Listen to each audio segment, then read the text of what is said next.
Hi everyone, this is Nathan from the ebookreader.com. For this video review I've got the BlackBerry PlayBook. Let me show you the outside here first. We've got some different ports down here. We've got HDMI, USB, and that's a port for if you want to dock it. So this is a 16 gigabyte version. There's also 32 gig and 64 gig. Up here on top we've got volume buttons, and there's a play button, play pause button. This is the power button, and then there's the headphone jack on the side there. Microphones are also on each side. On the back it's got this soft coating. It's really quite comfortable to hold actually. There's this 5 megapixel camera up there. On front there's also a camera. It's a 3 megapixel camera. And then there's an LED notifier up there, and there's two speakers on each side of the front, so that's something different. So the sound projects out. It's kind of nice instead of having them muffled onto the back of the unit, which is frequent with a lot of other tablets on the market. So the PlayBook, it has a 7-inch screen diagonally. It's got 1024 by 600 resolution. So the first thing you notice, colors are very, very nice. It's got the screen really is really nice quality. If you want to change, so the PlayBook, it's all about gestures. That's how you open up different apps. I mean, you close out of apps. You be at the home page. All your apps get organized like this. If you want to change your background image or whatever, you just come up here, swipe down, set as wallpaper, and there we go. So some other things up here, let me show you some of the other icons. This is the orientation lock, and there's Bluetooth. So the PlayBook, it comes with Bluetooth. There's also Wi-Fi. It will have 3G coming down the road. There's supposed to be some 3G models, but so far there's just the Wi-Fi models available. So here's the battery indicator, and different settings are available in here. So obviously we got the Bluetooth, so it's got BlackBerry Bridge. So if you got a BlackBerry smartphone, you can connect it with this to get all your email contacts. You know, the thing with this tablet right now, it doesn't have any contact app or calendar app at launch, so that's something that they're going to have to be adding down the line, so you can tether it to your smartphone as well via using the Bluetooth. So the screen, I don't even have it turned all the way up here. Brightness is, it's got some nice, it's definitely got some really nice quality screen, that's for sure. Let's see here, what's something you don't get on a lot of tablets is you've got this options for HDMI. You can hook it up to your TV, watch HD video on your TV. This thing actually shoots 1080p video too with that back facing camera. Some other options down here. And then again, just go like that to back out of it. So the app world is where all the BlackBerries got their apps. Fortunately, there's not a whole lot of apps to choose from at this point, but obviously this thing just launched 2 days ago, so they got some catching up to do as far as selection of apps go right now. Like I said, there isn't an actual email or calendar app on here right now. You got your bookmarks down here. What it does is actually it just opens your web browser. But you know, actually for Gmail, it's not too bad. The Gmail app is actually pretty nice. I mean, it's just the mobile version of your Gmail, so it's kind of looks just like the app would look like anyway. You got your you know, your messages over on the side. You can load up your different folders. So while I'm in the browser, I might as well show you some different stuff here. We got so this is the bookmarks. You can also view it as a list. So I found that the browser works really well. It does support Flash. For the most part, it loads fast. It's not loading too fast right now, however. But yeah, for the most part, it's a pretty nice browser actually. You can do. It's got the pinch scrolling or the pinch zoom, of course.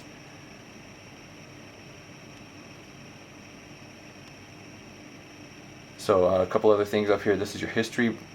Shows your history. This is the bookmarks one. That's the add bookmarks.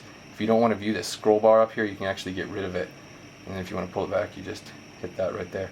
So like you got all your different windows. Everything goes on up here as far as different tabs. But yeah, it does offer a good browsing experience.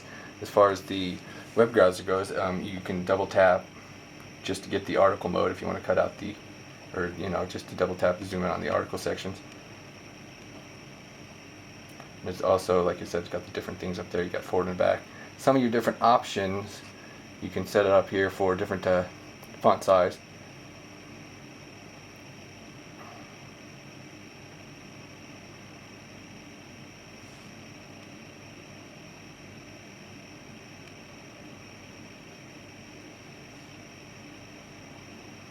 Like I said, it does load pretty quick. You can play Flash video, of course, like I was saying, so you can watch YouTube videos embedded within content.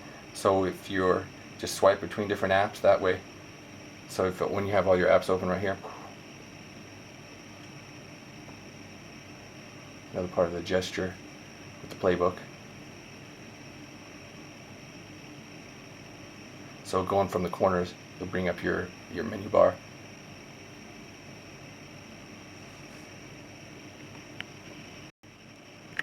Okay, so let me show you a couple of different apps down here. We've got the video player. It's got this sample video right here. It looks very, very good with this on the screen. Very smooth.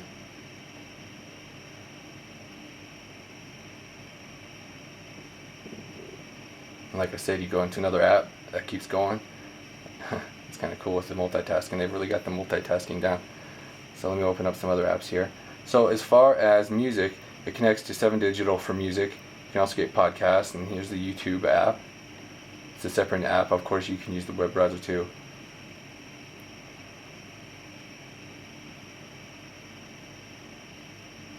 So for the ebook, it comes with the Kobo Ebook app built in.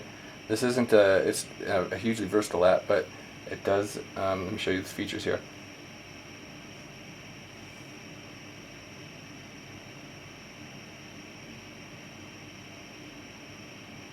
So it's got a few different settings here. You got bookmarks right here. That's how you bookmark the page. Just tap in the corner. Doesn't really have any on-screen dictionary or anything like that. You got a couple different fonts to choose from. You got the scroll bar here for the font size, and there's also go a little hairway here. So there's also a couple other different settings here. Got the display for the brightness night mode.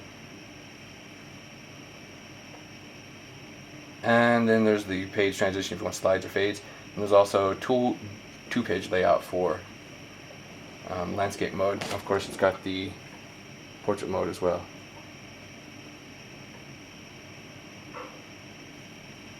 So again, the playbook's got high pixel resolution, so the text, it really does look good as far as e-reading goes. There's not a whole lot of content yet. I mean, you got the Kobo app right here like I'm showing you, but other than that, you really don't have any others at launch yet. I imagine all the other big stores will get their apps over here on the playbook soon, but for right now, you don't got a whole lot of e-reading options. You also have some news apps that I installed, so everything you see here is actually pre-installed.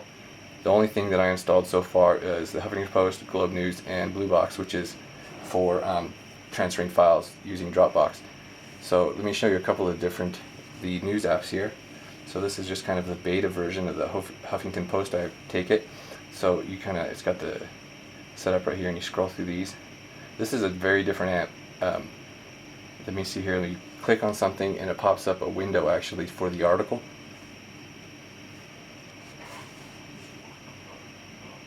Yeah, I think beta is definitely a good word for that one. Let's go on to the Globe News. Actually works a lot. It's a lot more stable. It's very smooth as far as scrolling goes. You got your, you got some. Oops. Sometimes I do that. I accidentally hit up, scroll out of the app. So as far as what it looks like here, you got your article like so. There really isn't any settings though for text size or anything. You just got back and home up there in your settings menu. So another thing here, we've got some, oops, I have not set that up yet. Let's go down here, pull up some of these other apps. The calculator app, okay, this is a little bit different. Usually I don't show you the calculator app, but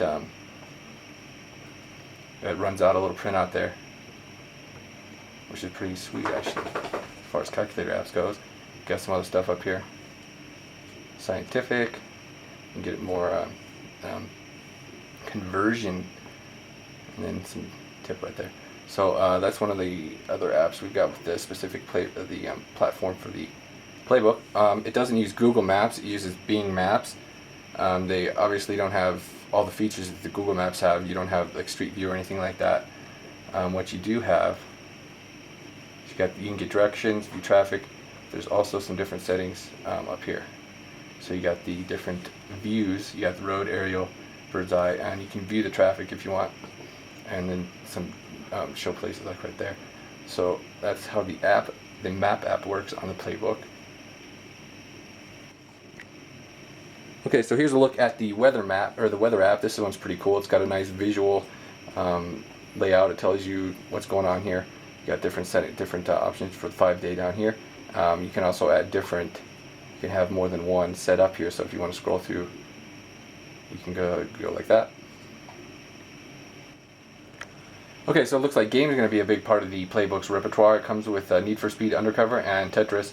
It's a couple of built-in games. Let me show you this game real quick. It's got the dual-core 1 GHz processor. It's a NVIDIA or a Texas Instrument processor, so this thing's definitely got some speed for games.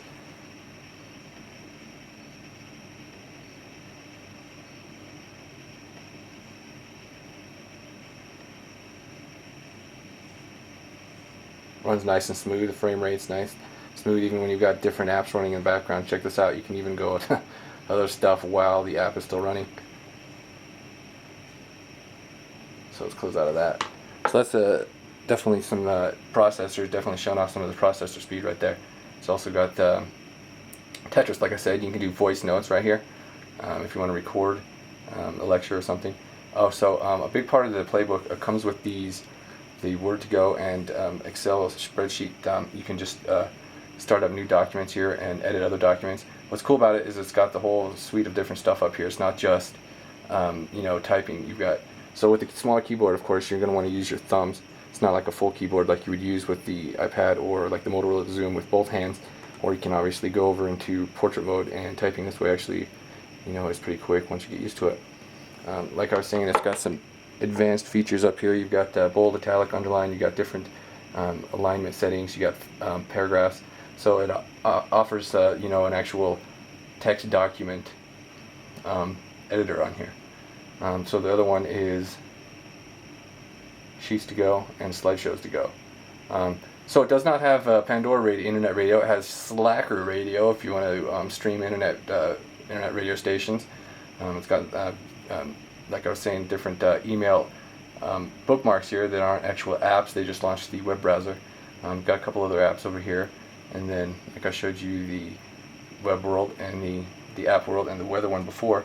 So that's kind of a look at the BlackBerry PlayBook. I'm going to wrap up this review right now. I'm sure it's already getting over 10 minutes long.